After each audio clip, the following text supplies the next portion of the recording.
국회 측이 제시한 윤석열 전 대통령의 탄핵 소추 사유는 5가지. 비상계엄 선포와 국회와 정당의 정치활동을 금지하는 포고령 1호 발령, 국회활동 방해와 중앙선거관리위원회 장악 시도, 정치인과 법관 체포 지시 등이었습니다.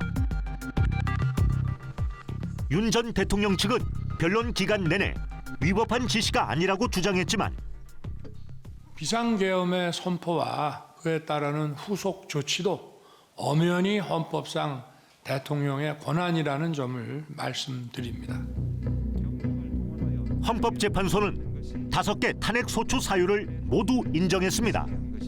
피청구인이 주장하는 사정을 모두 고려하더라도 피청구인의 판단을 객관적으로 정당화할 수 있을 정도의 위기 상황이 이 사건 계엄 선포 당시 존재하였다고 볼 수 없습니다.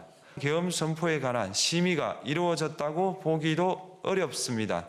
비상계엄 선포의 절차적 요건을 위반하였습니다.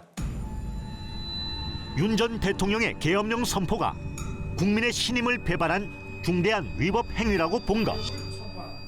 당연한 이 결정이라고 이렇게 생각을 하고요. 헌법을 수십 년 동안 이렇게 연구해온 사람 입장에서 보면 기각이 나올 수 없는 그런 사건이었다. 어느 것 하나 가볍게 볼 수 없는 그런 중대한 위법 행위를 윤 대통령이 자행을 했고, 박근혜 대통령 탄핵 사건 때도 보수 쪽에서 임명한 그런 재판관들조차도 탄핵 인용에 가담을 했거든요. 이번에도 마찬가지였다고 생각을 합니다. 아무리 대통령이라 하더라도 헌법이 정한 요건과 절차에 맞지 않게 그 권한을 행사하면 그것은 권한 남용이 돼서 위헌적인 행위를 한 것이고, 어떤 대통령도 아무리 최고 권력자라 하더라도 헌법과 법률 위에 있지 않다.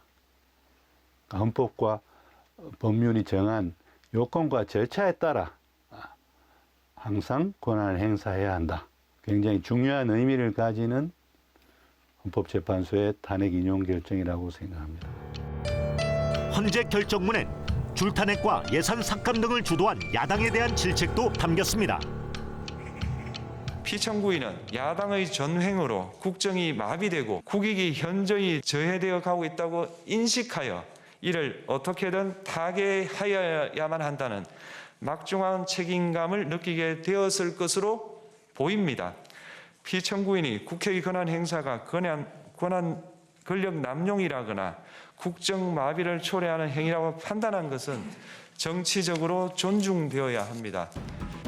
다만 야당의 폭주로 국가위기 상황을 맞았다는 윤 전 대통령 측 주장은 비상계엄을 선포할 요건이 될 수 없다고 했습니다.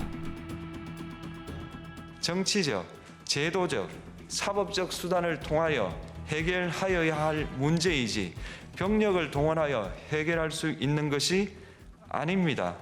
피청구인은 취임한 때로부터 약 2년 후에 치러진 국회의원 선거에서 피청구인이 국정을 주도하도록 국민을 설득할 기회가 있었습니다. 그 결과가 피청구인의 의도에 부합하지 않더라도 야당을 지지한 국민의 의사를 배제하려는 시도를 하여서는 안 되었습니다.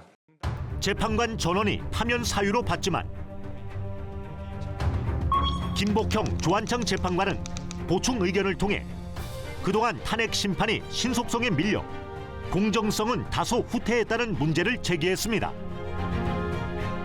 정영식 재판관은 야당의 줄탄핵을 비판하며 탄핵 소추안 발의 횟수를 제한하는 입법이 필요하다는 의견까지 냈는데, 무고죄라든지 이런 것을 책임을 지우기가 어려웠고, 이런 점을 이제 오남용해서 계속해가지고 한다 그러면 국가 기능이 현저하게 축소되거든요.